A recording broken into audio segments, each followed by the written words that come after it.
So obviously you're scared, right? Because you identify with the experience, but everybody dies. I mean, trillions of people have died.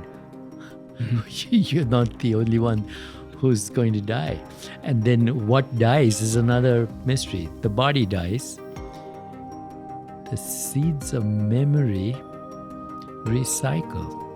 Because what is memory but it's information?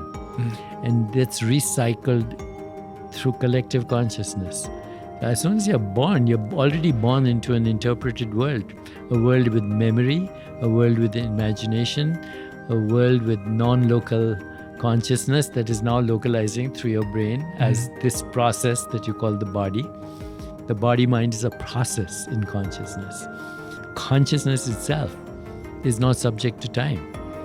Only, time is an experience we have as soon as we have subject-object split.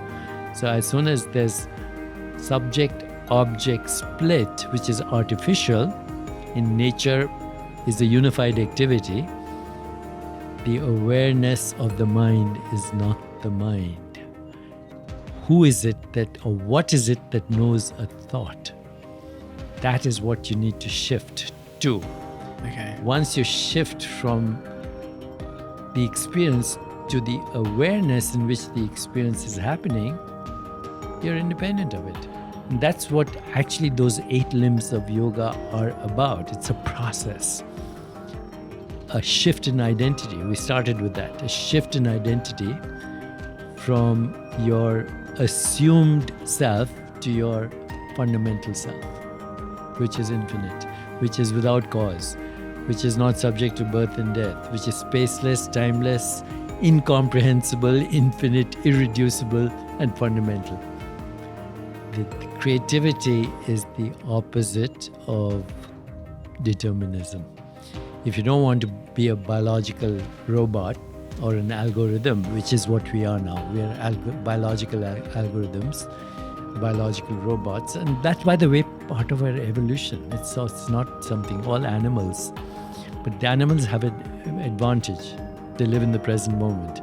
But you and I have an imagination that can see into the future, that can even look at death, as the culmination of this life experience.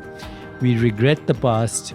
We anticipate the future. We're never in the present, when this is the only place we are right now is the present. There is no way to escape it, but in our imagination, we escape it. So the worst use of imagination is stress. The best use of imagination is creativity. Creativity is a disruption in the algorithm. It's a discontinuity. Fundamental creativity, not, usual innovation like iPhone 13 instead of iPhone 12 with a better camera. That's not what creativity is. Creativity is a death and a resurrection. It's a death of context, meaning, relationship, and story, and a new meaning, relationship, and story. That's fundamental creativity. That's Einstein coming up with the theory of relativity, or the quantum physicists breaking every rule that we knew in Newtonian physics, or a great piece of art, Beethoven's Fifth. These are original creativity is a disruption.